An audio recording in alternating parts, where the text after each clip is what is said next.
Well, little hygiene is not such a bad thing. As a start, decent haircut, certain amount of cleanliness. That's a good thing. What's rule 1 in the first book? Stand up straight with your shoulders back. That's a good thing to do. What do women look for? Depends on the wisdom of the woman, obviously. But, well, it does because, narcissists can fool naive women. That's why narcissists propagate, by the way. And we know this because narcissistic psychopaths, young women are more likely to fall for narcissistic psychopaths. And the reason for that is they can't tell them from competent men. Because narcissistic psychopaths imitate competence. And that's their niche. And so they have a confidence that isn't justified by their ability. But the women check out the confidence as a marker of ability, and the falsely confident can fool them, especially if they're young and naive.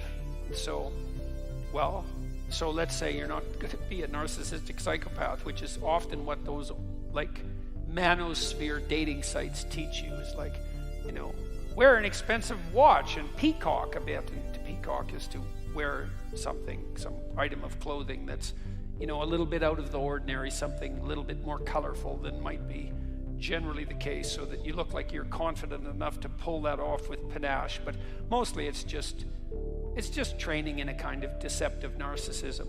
Now, a wallflower guy might benefit from some training in narcissistic psychopathy, just to sort of balance them out a bit. So you can make some progress forward. That's why people like Andrew Tate are so popular. And I'm not saying that in an entirely dismissive manner, but there's a huge danger there. But generally what women want is something like confident, productive generosity, fundamentally. And so, if that's allied with physical attractiveness and a sense of humor and, the sorts of features that a man would also look for in a woman, so much the better. But your basic bet, and my suspicions are the guy who answered this question is probably young.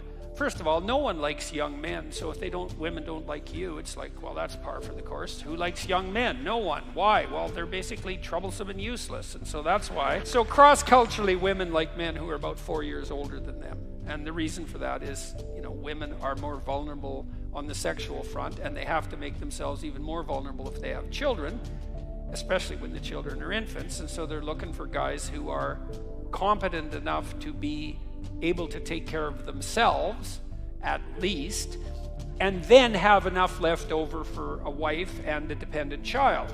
And not because the wife wants to be taken care of, because it isn't exactly like women want to be taken care of.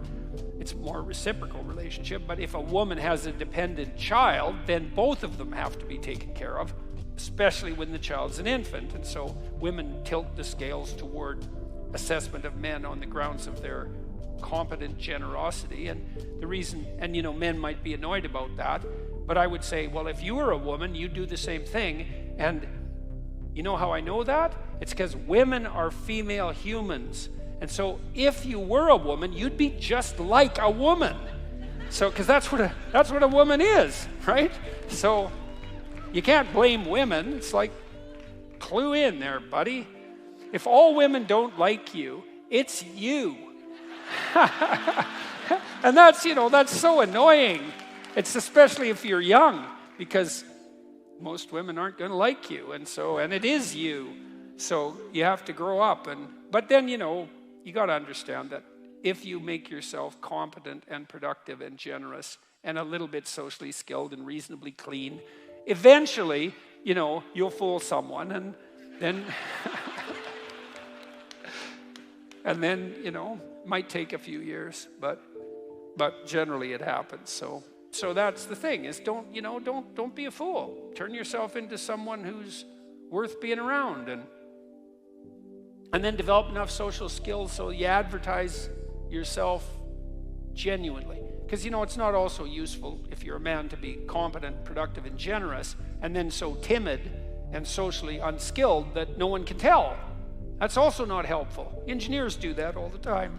So my friend Jim, he's my brother-in-law, he's a great engineer. He said, engineers are the only men who never figured out how to turn social status into mating opportunities.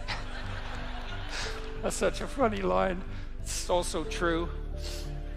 You know what? I'm going to tell you a story about him too. I was with him and a friend of mine who's also an engineer in a bar in Palo Alto, in California. It was so damn funny. It was a wine bar, a pretty sophisticated place, and I was sitting there talking to them, and they're both high-end engineers and like super bright people, but they're engineers.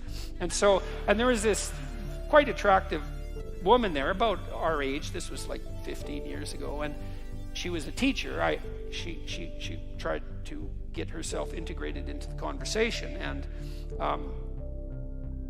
she was a teacher, and she lived in Palo Alto, and she was clearly there alone and wanted some company. And so funny, because this poor girl, she was trying to get into the conversation, and she was listening, and she'd offer an opinion. She was trying to play along, and those bloody engineers, they just told her like 5 ways she was wrong, and then kept on talking to each other. And it's like,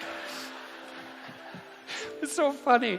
Then she'd look kind of abashed, and out of place, and then she'd muster up some courage a little farther down the conversation, and she'd offer an opinion, and then they'd tell her, just like engineers, no, you're wrong, and here's 5 reasons why. And it's like, then she eventually, left.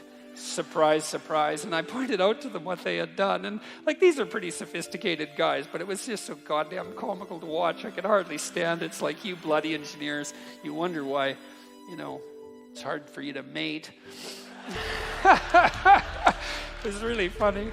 So, yeah, so look, if you're a young guy, it's like, straighten yourself up, don't be eating, Cheetos in the basement, covering yourself with orange dust and being bitter about women. It's like, go out there and make yourself useful in some dimension, or rather, and fortify yourself a bit and have some confidence, and then figure out how to present yourself in a manner commensurate with that, and get out there in the world so people can see you now and then, and some poor woman will be desperate enough to give you a shot at some point.